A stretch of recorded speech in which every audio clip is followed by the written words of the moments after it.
Welcome to the Blue Cafe. We offer stories of infidelity, betrayal, and redemption. Please like and subscribe. Cheers. Now, on to today's story. Wife accuses husband of cheating, but he has a surprise for her. NSFW. TLDR-wife accuses husband of cheating, but he has a surprise for her. He recorded the conversation on his cell phone and I transcribed some of it. So, the posts I've written and posted here previously were written because a friend, an actor, asked me to help him put a play together with scenes that illustrate couples' relations. That is why I began coming here and reading stories. But, the truth is, I really prefer to know these stories by looking people in the eyes, as I get a better sense of the emotions that are behind the stories, which are the main point of doing the play. So, I've put out the word to my friends and he did the same, and some people agreed to share their stories. So, I've seen a lot of pain in people's eyes when they talk about what they went through. But nothing prepared me for what I heard yesterday. So, this comes from a person known by a friend of the actor. We talked a few times about what is going on in his life, and it's a story that is going on for 10 years now. But yesterday he called me and said that he would like to talk to me about some developments, and we went for a coffee after dinner. After a bit of small talk I asked him what was up and he just handed me his cell phone and showed me a recording of the conversation he had with his wife a couple of days ago. I'm not going to include a backstory, as it's all below, in his own words, throughout the conversation. So F will be the friend and FW is friend's wife. F, so for the record, you've just entered the office in our house and asked me if I'm having an affair, and I asked you to record this conversation before answering. Is this correct? FW, yes, it is. So are you going to answer me? Angry voice, almost screaming. F, yes. FW, yes, you'll answer me? F, yes, I'm having an affair. FW, how long has this been going on? F, are you asking about the woman I've been with? About 2 years. FW, shouting, 2 years? You've been unfaithful for 2 years? F, no, I've been unfaithful for 6 years. More to the point, since the 6th of April of 2015. Yes, it was my birthday. I hired a call girl and spent a few hours in a motel. FW, you're a piece of shit, you know? Why would you do this to me? F, well, do you really want to have this conversation? Do you really want to go into the why? I'll tell you why. 9 years ago you started to act different. And I couldn't wrap my head around why. There was nothing fundamentally different between us, and yet, suddenly everything changed. I started to have to walk on eggshells around you. It seemed that the fact that I breathed was irritating to you. And I spent some time lost, wondering why, and trying to do the best I could, but things just seemed to be getting worse all the time. And then our fun time, that was almost non-existent, stopped altogether. Then I found a piece of a condom wrapper in the car, as I was cleaning it, and suddenly the reason became clear. She tries to say something and mumbles, but he stops her. F, if you want to know why, you'll know why. Just let me continue and then you'll say whatever you want to say. So, in that moment I felt a pain like I never experienced. I felt emasculated, low. I felt there must be something wrong with me. I wanted to hurt you, I wanted to hurt me, but then I thought of the kids and the fact that I loved you so much. I decided I would win you back. But everything I did just seemed to annoy you. I took you to fancy restaurants, on romantic dates, took you on vacation to places that you always said you wanted to get to know, but, in reality, you were never there. You were glued to your cell phone and I was completely transparent. You excused yourself with overtime and work functions, and I picked up the house, the kids. You did nothing, except work, and when you were at home, your cell phone was your world. But I was still trying. She can be heard crying in the background.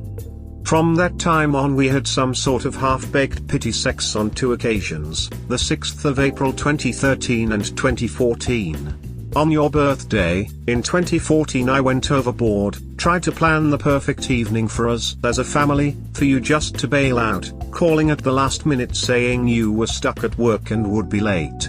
Can you imagine the faces of our girls when you did this? Well, of course you can, but you never bothered to. They were heartbroken. This was the beginning of the end, for me.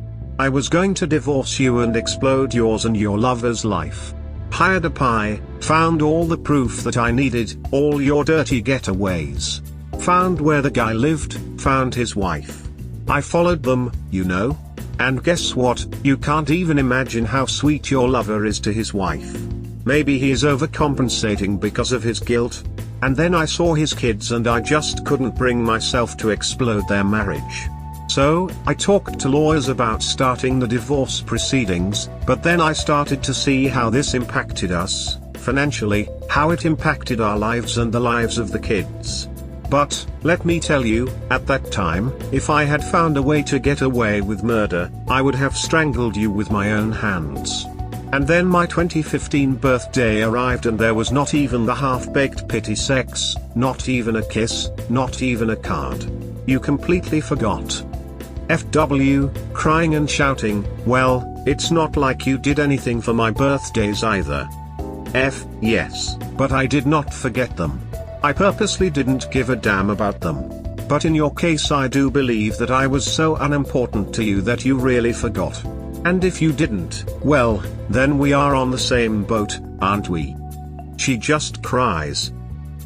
So, that night I hired an escort and banged her in the same motel you were at with your lover. And then I decided that the kids were really the most important thing, that not messing them up with all this was important, because they were already suffering from the neglect you were showing them. FW, neglect? What are you talking about? You want to ask them how they feel? Go ahead. Go talk to them and ask them. I dare you. Silence. So, that's when we really had some blowouts, if you remember. But, you know, I knew your lover would never leave his family, so, I knew that unless I did something, you wouldn't either. And, if you did, well, I had really nothing to lose and, in the end, we would manage. That's when I stopped doing everything and started calling you out when you were in a bad mood because the clothes weren't washed or ironed and I started to tell you to do it yourself. FW, and so you decided to go behind my back. No. You are completely wrong. I never went behind your back. I never told you, but never hid it. At first there was really nothing to talk about. After a dead bedroom for 3 years, my confidence that any woman would even look at me didn't exist. But I started to gain some self-respect back, started working out more, stopped drinking and smoking, started eating better, started living for the girls. And you know what? Can you imagine how many divorced soccer mums are out there? It seemed that I wasn't that bad, after all. It seemed that the problem wasn't me, it was you. Then, 2 years ago I met my current girlfriend. The kids know her, at family events where you didn't want to go, from my side of the family, never took her to your parents, even though they know. FW, my parents know? Of course. I told them. I didn't want some rumors to get to them and didn't want misunderstandings. I wanted them to know what was happening in our lives and their grandkids' lives. I asked everybody to keep it a secret because, as I didn't want to disrupt our lives, didn't want the drama and everything else, and as our marriage was just a piece of paper. FW, everybody knows all of this. Just the kids and our immediate families. That's why I never went back to your parents' house and why I stopped telling you to come to mine. But, going back, I never hid it from you. I left Facebook Messenger open, my mail is logged in on our home computer, my phone doesn't have a password. You just never cared, the same way that I didn't feel obligated to tell you. And, after I fell out of love with you, I didn't care either.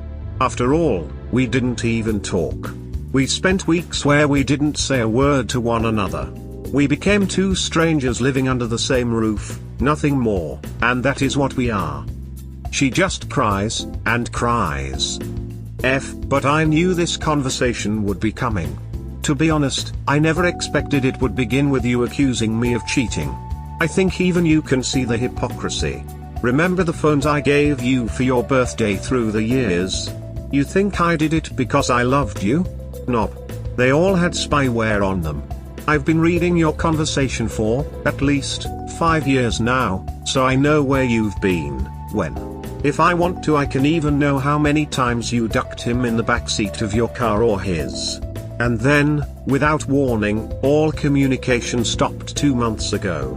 And I saw how depressed you were around the house as, all of a sudden, your work didn't need you as much as it used to, wonder why, and then I did some digging and found out about his accident, how he is paraplegic and being taken care of by the wife he was never going to leave, how he can't even move his arms to send you a farewell text.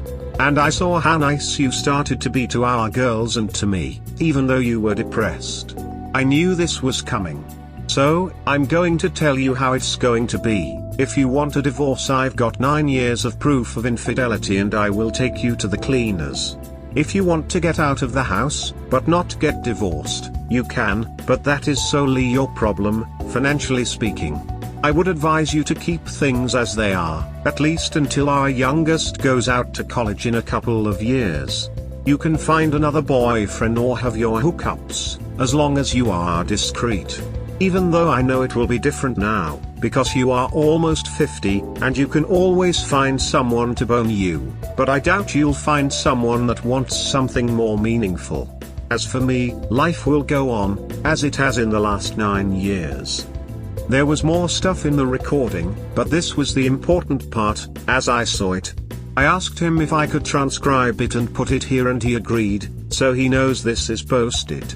Don't know if he is a Reddit user. How do you guys feel about what his life was for the last 9, almost 10, years? As always, sorry for grammar and some errors, as I'm not a native English speaker. That friend played her at her own game and won big time, clapping hands, clapping hands, clapping hands. Well, he said he just did the math, and it would be costly to divorce. And as she despised him and didn't even talk to him, most of the time, he just went on with life without all of the paperwork. But he says that, in his mind, he is divorced. Moral of the story, boys, do your math. Someday it'll come in handy, smiley face. Oh yes. People that say math is worthless did never go through a divorce. LOL. I was listening to the convo while having a beer with him and I just said, dude, you are my hero. LOL. Yep. He's my new hero now. Me too. He didn't play. He was the game master. Agree. There wasn't even a game. Smile. I really love to hear an update on this. Wow, what a play. I wondered if the kids knew about the mom's affair. Yes, the kids know. They know their dad's girlfriend. Their mother neglected them for years. Only the affair mattered. Now she is paying the price. Wow, what an item she is. Please update if there any. I will, if there's developments from this smile. Would you be willing to do a full transcription of the recording? I think I can speak for others when I say we would love to see it. I had a similar situation. Found out she was having an affair, so I got my proof and confronted her, made her the offer that she can do her thing and I'll do mine till our youngest graduates high school. She chose to move to a different state to be with this guy and just gave me full custody of my 2 kids. I hate the pain my kids are dealing with, but I'm thankful she's gone too. I think it's less painful for them this way. It is. She would only make them miserable, both your lives would be miserable and that would affect the kids too. Better that way. Away from sight. Smile. She's an ugly person in the world, she's failed that test. In the future definitely you will get the best loyal life partner. Thank you. I hope I do. This post is poetically sad, almost like a Greek tragedy. I can't imagine the burden of this situation. The burden of your friend, knowing the truth about his wife. The burden of the family, knowing the pain of the husband and the infidelity of the wife. The burden of the kids, years of neglect. The burden of the affair partner, knowing the accident is probably karma and that he doesn't deserve his own wife. And finally, the burden of the wife, knowing how she ruined everything and the realization that she is the villain in everyone's life. That's a lot of damage to soak in, and at the end she has to live with herself and her decisions. Damn. I wish all of them the best in this mess. Virtual hugs for your friend. It is, indeed, a sad situation. I guess he did the best he could with the hand he was dealt. The thing is, apart from her family, he told her parents that if they said something he would file for divorce, file for sole custody. Infidelity is still grounds for divorce in my neck of the woods and plays a big role in everything related, and they would never see their granddaughters again. That's why they kept quiet, but their relationship with their daughter suffered a lot. Everybody else just moved on. Now that it's all out, I don't know what will really happen. Now that it's all out, I don't know what will really happen. Probably the same that happens in these scenarios. He will move on and be happy, and she will be hit with the regrets. It never ceased to surprise me how much damage cheating does to so many people, especially to themselves, how selfish it is, all of this for the thrill of the moment. SHM, truly a shame. This man is a boss. This is a wonderful, heartwarming story. If there are any updates in the future, I'd love to hear them. I wouldn't really call it heartwarming. He would have divorced her if it wouldn't ruin their lives, financially speaking. The kids, at this stage, wouldn't mind if he did.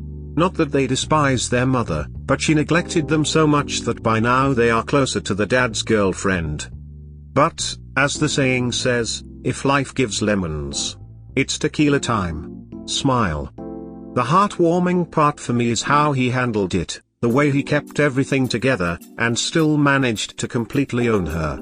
Plus, the way he cut her to pieces with nothing but the truth during the conversation. Definitely not the bullshit that she put him and the family through. Nothing but respect for this man. He took a situation that would have destroyed most men, made it work, and came out on top. Boss level. As I said above, if life gives you lemons. I guess you are right. The way you deal with a situation, whatever it is, says much more about you than any words you can say. Smile. He beat her at her own game and now she's a sore loser. Yes, he did smile. Usually it's the cheaters that always accuse their spouses of cheating, projecting themselves onto the others. Typical gaslighting behavior. The audacity of the cheater to confront her husband is beyond me. And this man took infidelity to the next level as far as a friend zoning his wife to nothing but a roommate while he goes and gets himself a girlfriend to live his own life. That's much more brutal than a divorce. But honestly, she deserved it. However, the husband deserves so much better. He literally accepted that his wife will always remain a cheater and went on with spending his life with her. A bittersweet ending. Indeed, but one has to deal with all other things in life, so. It was what he thought would work, and he made it work. Smile. One wow up, my heart is still racing, what a story. Go get in touch with you/Kermit the Frog. He had a similar story, where he caught his wife cheating. He gathered all evidence, and set of a chain of events one Christmas morning which would annihilate his wife's life, to the point, in which she today is just an empty shell of herself. But this friend is the mother of badasses. It feels good that there's someone who's able to overcome the odds, and turns the table to his advantage. Did I turn my table? Well, I survived a war of roses, and bought the one who parks her broom in front of her house. Living in a no-fault situation screws you bad. But then, money talks and bullshit walks, isn't it? He is curiously a very soft person. You wouldn't say he had it in him to do this. Even during the recording, he never raises his voice, always talks in a soft tone, like if he was talking to a child. And, believe me, that was strange to hear. He won the game before it even started. He has nothing less than my respect. Well, you can't lose if you are not playing. He did great, but I do not know if I could do this 9 fucking years all of this. I guess I would explode, mind blown, if I would find out what he knows. Well, what kept them grounded were the kids. They have low income and divorcing would mean losing the house and finding less than optimal living arrangements, and that would really be bad for the kids. So, he divorced her in his mind, and she was just someone that lived under the same roof and helped with expenses. But you can see in his face and mostly in his eyes how much he endured. What a train wreck. The whole family is a sideshow. Yep. We hope you have enjoyed today's episode. Please comment, like and subscribe. Cheers. Have a wonderful day or night, wherever you are.